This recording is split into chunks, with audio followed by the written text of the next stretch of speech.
नमस्कार दोस्तों, आज हम बात करेंगे चंग जू यंग की, जो कोरिया के एक छोटे से गांव में पैदा हुए थे। क्या आप जानते हैं कि उनका बचपन कितना संघर्षपूर्ण था? जी हाँ, उनका बचपन गुर्बत में गुजरा। 14 साल की उम्र में ही उन्हें स्कूल छोड़ना पड़ा और खेतों में काम करना शुरू करना पड़ा, लेकिन उन्होंने हार नहीं मानी और कई बार घर से भागे। ये अद्भुत है कि इतनी मुश्किलों के बावजूद भी चंग ने हिम्मत नहीं हारी, लेकिन क्या बार बार भागने का कोई खास कारण था?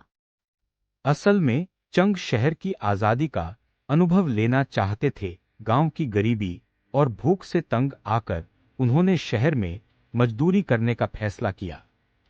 लेकिन घरवालों ने उन्हें वापस क्यों बुलाया? क्या इससे उनकी सोच पर कोई असर पड़ा?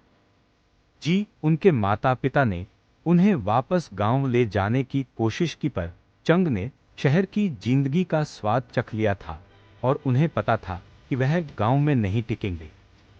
चलिए अब बात करते हैं चंग की सोल में। शुरुआत की उन्होंने चावल की दुकान पर काम किया, है ना? बिल्कुल सही। सोल में उन्होंने चावल की डिलीवरी का काम शुरू किया। उनके मेहनती स्वभाव की वजह से दुकान की बिक्री बढ़ गई और उन्हें दुकान का मैनेजर बना दिया गया। यह उनकी पहली बड़ी सफलता थी, लेकिन क्या इस दौरान कोई चुनौती सामने आई? जी हाँ, जापानी सेना ने चावल की दुकानें अपने कब्जे में ले ली, जिससे चंग की नौकरी चली गई, पर उन्होंने हार नहीं मानी और नई संभावनाओं की तलाश जारी रखी। यह चंग की जिद और मेहनत का ही नतीजा था कि वे आगे बढ़ते रहे, लेकिन क्या इस मुश्किल दौर ने उनकी सोच में कोई बदलाव लाया? चंग ने महसूस किया कि उन्हें ऐसा काम करना होगा जिस पर जापानी सेना कब्जा न कर सके।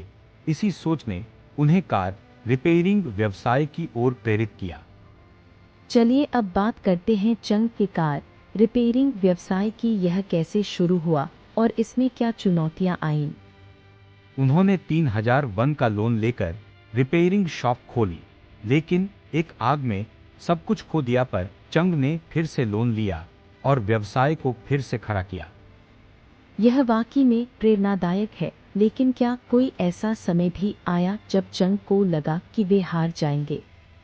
कई बार ऐसा हुआ, लेकिन उन्होंने हर विफलता से सीखा और अपने व्यवसाय को बढ़ाने का प्रयास जारी रखा। उनकी मेहनत रंग लाई जब उन्होंने बड़ी निर्माण परियोजनाएं हासिल की। क्या उनके इस अनुभव ने उन्हें आगे की सफलता के लिए तैयार किया?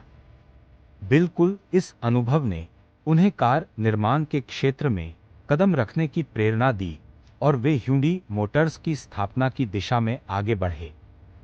अब बात करते हैं ह्यूंडई की स्थापना की। चंग ने इस दिशा में कैसे कदम बढ़ाए? 1967 में उन्होंने ह्यूंडई मोटर्स की स्थापना की और फोर्ड के साथ पार्टनरशिप की। हालांकि कोरियाई बाजार काफी छोटा था, लेकिन उन्होंने हार नहीं मानी। छोटे बाजार में सफलता पाना कठिन होता है। क्या चंग ने इसके लिए कोई खास रणनीति अपनाई? उन्होंने कारों में सुधार किए और अंतर्राष्ट्रीय बाजारों में विस्तार किया। उनकी मेहनत का फल मिला जब ह्यूंडई अमेरिकी बाजार में भी सफल हुई। आज ह्यूंडई दुनिया की तीसरी सबसे बड़ी कार निर्माता कंपनी है। क्या चंग की सोच और मेहनत ने इस सफलता में भूमिका निभाई? जी हाँ, उनकी दूरदर्शिता और लगातार मेहनत ने ह्यूंडई को वैश्विक मंच पर स्थापित किया। उनकी कहानी आज भी प्रेरणा का स्रोत है।